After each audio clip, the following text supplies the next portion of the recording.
Assalamualaikum warahmatullahi wabarakatuh. Selamat datang di video pembelajaran sosiologi. Dalam pertemuan kali ini kita akan membahas tentang harmoni sosial. Di pertemuan awal kemarin pada bab ini kalian sudah menuliskannya di dalam Google Classroom ya. Kalian sudah memberikan pendapat-pendapat yang sangat luar biasa. Nah, di situ kalian sudah mendefinisikannya dengan tepat ya.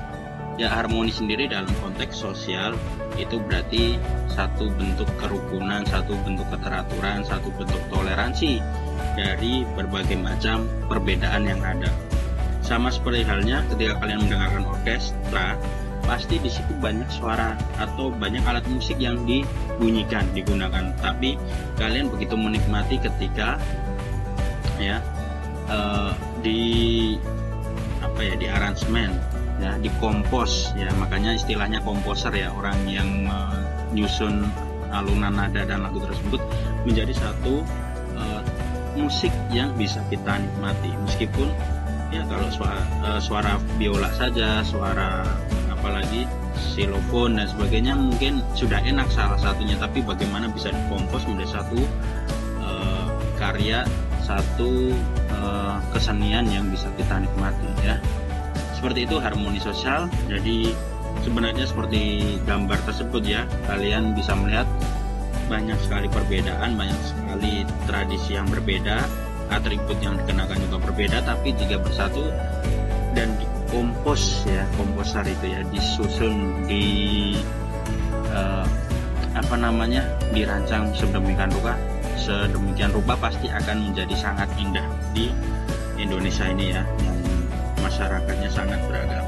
Oke, harmoni sosial ya, seperti penjelasan kalian, menurut Spencer sendiri harmoni sosial itu sebenarnya adalah keteraturan yang terwujud akibat dari adanya pembagian kerja atau akibat adanya dialek-dialek ya, peran dan status yang berbeda antara yang satu dengan yang lain. Contohnya, ini contoh yang paling dasar saja, antara masyarakat pesisir dan pegunungan. Di masyarakat pegunungan pasti juga ada kalanya mereka membutuhkan protein hewani yang bersumber dari laut misalnya. Tentu mereka harus ya bekerja sama, berinteraksi dengan masyarakat pesisir. Begitu juga dengan masyarakat pesisir, ketika mereka ingin memenuhi kebutuhan dari sayuran gitu ya, dari misalnya dari buah-buahan, mereka harus berinteraksi dengan masyarakat di pegunungan. Nah, perbedaan peran karakter tersebut justru akan menimbulkan kerjasama dialektis dan menciptakan kehidupan yang saling mensepakati ya. Sebenarnya kehidupan sosial itu kehidupan yang saling mensepakati ya, baiknya antara kamu dan aku bagaimana ya. Yang penting kebutuhanmu terpenuhi, kebutuhanku terpenuhi. Begitu.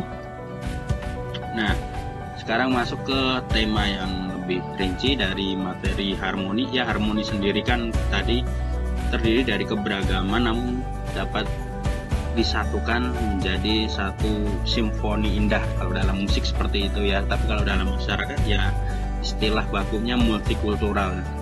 Itu dimana ya jelas ada keberagaman dari suku bangsanya, ras, agama dan budaya, tradisi, dan mereka dapat bekerja sama ya, dapat bekerja sama di dalamnya dan tidak membedakan antara yang satu dengan yang lainnya.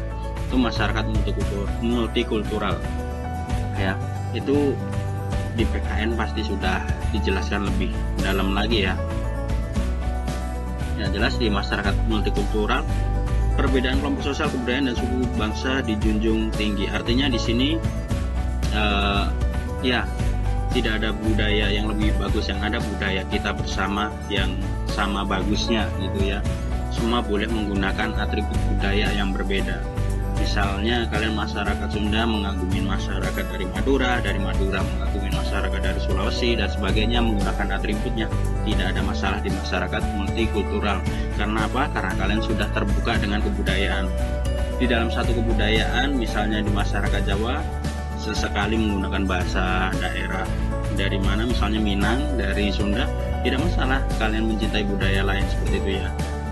Tapi tetap menjaga tradisi-tradisi dari masing-masing daerah supaya apa? Supaya tidak punah. Nah ini ya yang dibangkitkan dari multikultural. Kalian mencintai budaya leluhur kalian sendiri, tapi juga menghormati kebudayaan dari leluhur yang lain. Ini yang sebenarnya poinnya dari belajar multikultural.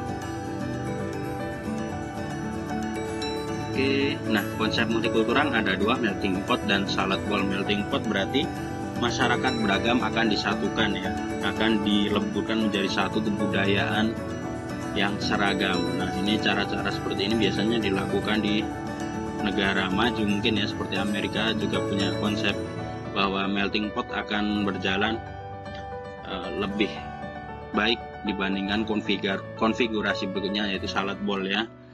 Kalau dalam melting pot itu berarti ya di situ ada buah-buahan, misalnya ada semangka, ada apel, ada jeruk, ada mangga, disatukan di blender jadi satu menjadi rasa baru. Nah, itu konfigurasi melting pot. Ini hanya semacam ini ya, tipologi dari bentuk-bentuk masyarakat yang beragam. Kan ada yang disatukan jadi satu rasa.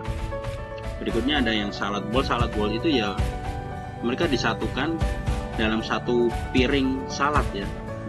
Atau kalau di kita ya ada apa, misalnya gado-gado ya kalau makanan, atau apa lagi, mungkin rujak ya, rujak buah itu kan berbagai macam buah disatukan, tapi rasa buah dan otentikasi atau keaslian buahnya masih bisa kita rasakan. Misalnya di situ kalian menemukan buah nanas, menemukan buah apa lagi, mangga, nah itu kalian menggigit rasanya masih sama. Cuman kalian di situ disatukan dalam satu wadah.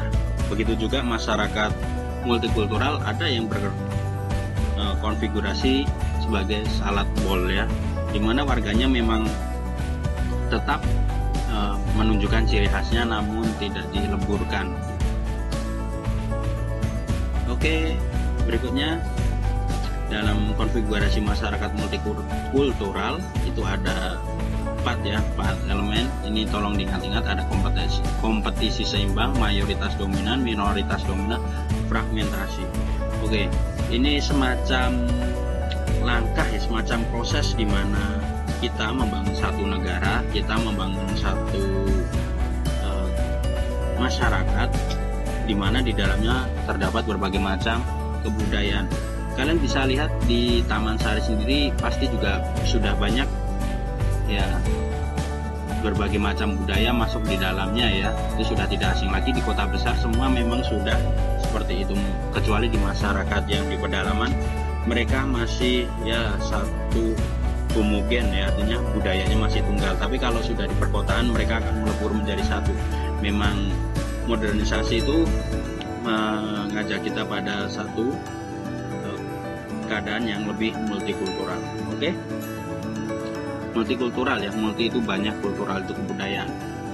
Dalam kompetisi seimbang berarti di dalamnya satu komunitas itu memiliki kesempatan dan kekuatan seimbang. Mereka bebas berdialek, tidak lagi unsur budaya mana yang lebih unggul dan sebagainya ya. Biasanya ini terjadi di kota besar. Berikutnya ada mayoritas dominan, di mana masyarakat yang mayoritas tinggal di situ dia memiliki kekuatan lebih dominan ya, jelas ya, yang lebih banyak biasanya yang lebih menguasai. Jadi istilahnya yang pendatang, nah pendatang itu memang tidak memiliki kesempatan dan kekuatan kompetitif. Contohnya apa ya, kalau di masyarakat kan masih banyak yang kepala daerahnya masih didominasi oleh putra daerah. Nah, ini sangat wajar ya. Berikutnya ada minoritas dominan. Nah di sini justru etnis atau mungkin kelompok minoritas ya yang jumlahnya kecil justru menguasai berbagai macam sektor kehidupan seperti politik dan ekonomi ya. Misalnya justru dalam satu kota tersebut pendatang yang jumlahnya sedikit berhasil membangun satu kota dan sebagainya. Nah di sini terjadi satu konfigurasi di mana yang jumlahnya kecil tapi memiliki kekuatan politik dan ekonomi besar, dia sanggup menguasai masyarakat di situ ya. Nah, berikutnya yang paling dasar atau paling awal, fragmentasi. Masyarakat masih terbagi dalam etnis tertentu ya, maksudnya mereka masih terpisah-pisah, ada suku A, suku B, suku C.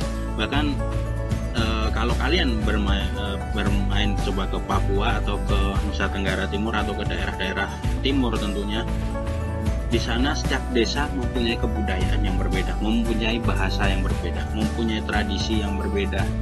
Ya, itu setiap desa ya, bukan setiap provinsi, bukan setiap pulau, bukan. Jadi ya di sana masih terbagi-bagi menjadi fragmentasi kecil ya. Mereka bekerja sama mungkin untuk memenuhi kebutuhan, tapi untuk bekerja sama menjadi satu masyarakat besar belum ya. Nah, kecuali ini ya, memang dulu awalnya mungkin Indonesia kan kerajaan itu berarti diawali dari fragmentasi, terus diawali dari minoritas dominan, di mana justru mungkin kerajaan yang kecil tapi memiliki kekuatan besar bisa berkuasa dan sebagainya, atau mungkin bangsa kolonial yang menjajah jumlahnya sebenarnya tidak lebih banyak dari bangsa pribuminya berhasil menguasai. Terus terbentuklah mayoritas dominan, di mana mayoritas ini mereka sudah memiliki kekuatan besar dengan pendatang lebih kecil. Berikutnya ada kompetisi seimbang. Ini proses yang paling akhir dari multikultural, bahwa semua memiliki kesempatan, semua memiliki keadilan, semua memiliki misalnya kekuatan yang sama gitu ya, di kompetisi seimbang.